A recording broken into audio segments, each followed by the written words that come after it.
Hi and welcome to the first masterclass. You already know that my idea of making the program was to make sure that you enjoy your food. And to enjoy your food, the first thing you need to do is understand your food.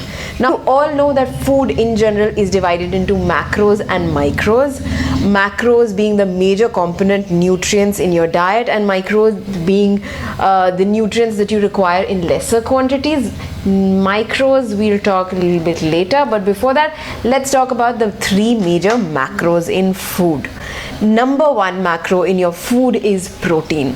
Let's first talk about proteins. Now, we all have done this to depth, and everyone knows that high protein diets work.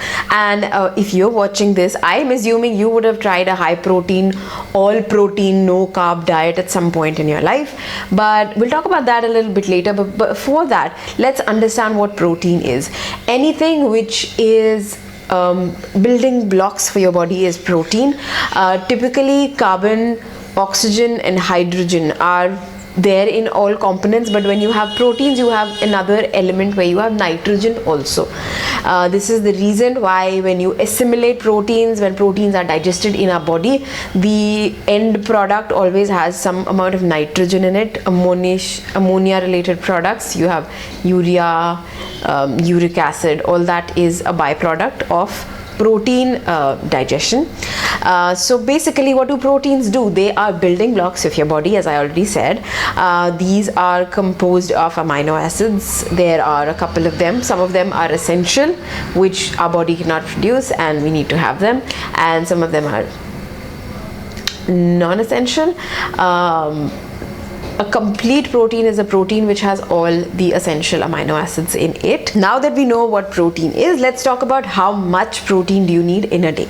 So typical requirement of protein would be about 1 to 1.5 grams per kg of your body weight. So hypothetically speaking, if you're 50 kg and you are somebody who's very sedentary, doesn't work out, then you need at least 50 grams of protein in a day. But if you're somebody who works out, depending on how much is the intensity of your activity, it could go up to 1.5 to about 2 grams a day. So that means 75 grams to maximum 100 grams of protein is what you require in a day.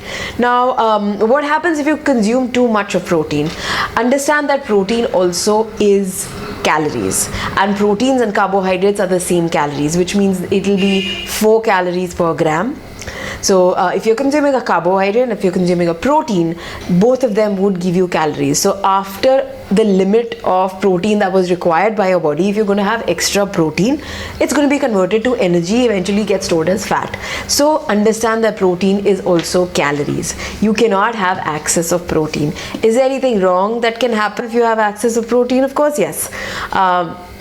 You will gain weight, but also understand that protein metabolism is a more complex pathway, so it will generate a different byproduct than carbohydrates, and this is not the usual pathway for energy. So one should not push it, and one shouldn't push the boundaries, and this is one reason why I'm very against keto or paleo or any of such diet plans.